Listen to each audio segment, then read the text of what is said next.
Catherine Bernardo naiyak sa contract signing ng ABS-CBN Kapamilya. Bakit kaya? Karen Mix TV Showbiz Update.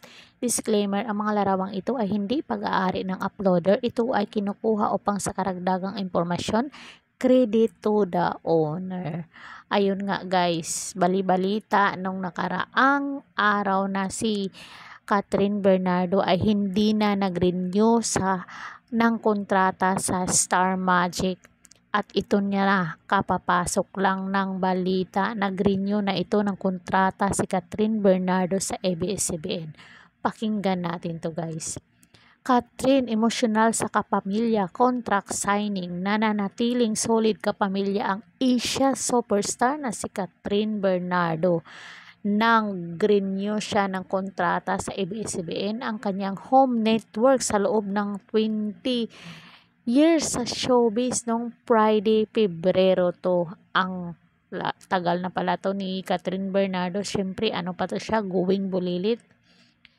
Sa kanyang grand contract signing na pinangunahan ni Dimples Romana, emosyonal na nagpahayag si Catherine ng kanyang pasasalamat at pagmamahal sa ABS-CBN. I remember in 2020, I made a promise. Sinabi ko sa ABS-CBN na di kita iiwan at nandito lang ako hanggang makabangon ka ulit. And today, here I am fulfilling that promise.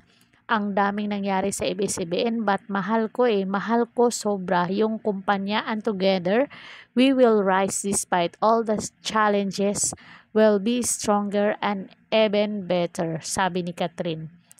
I trust you more than anybody when it comes to work. ABS-CBN is the perfect home for growth. Thank you for supporting my decision and everything that I do, sabi pa niya sa mga ABS-CBN executive. Nagbigay si Carlo Katigbak, ABS-CBN President and CEO, ng kanyang taos-pusong mensahe para kay Catherine.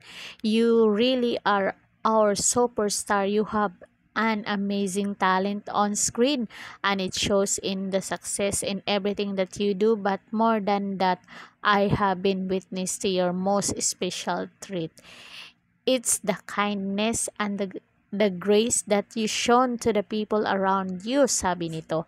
Naging emosyonal din ang ABS-CBN COO for broadcast na si Cory Bidanis, na pinuri ito ang magandang karakter at work ethic ni Catherine. You have been an inspiring icon because you proven to be an excellent actress. You have remained very humble and true all these years, and that what makes you beautiful inside as much it makes you beautiful on the outside, pahayag nito.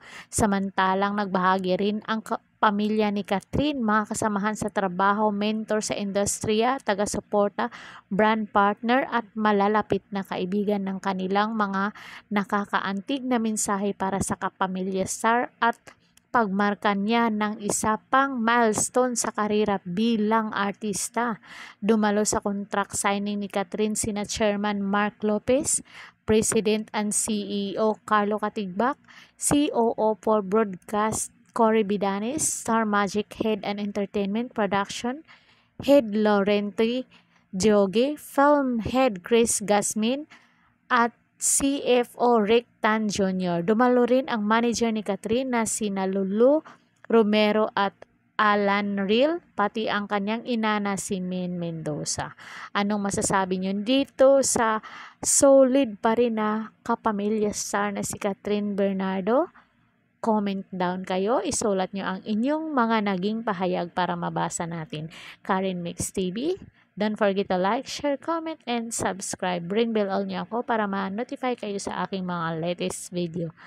Once again, this is Karen Mix TV. Hanggang sa muli, and thank you so much.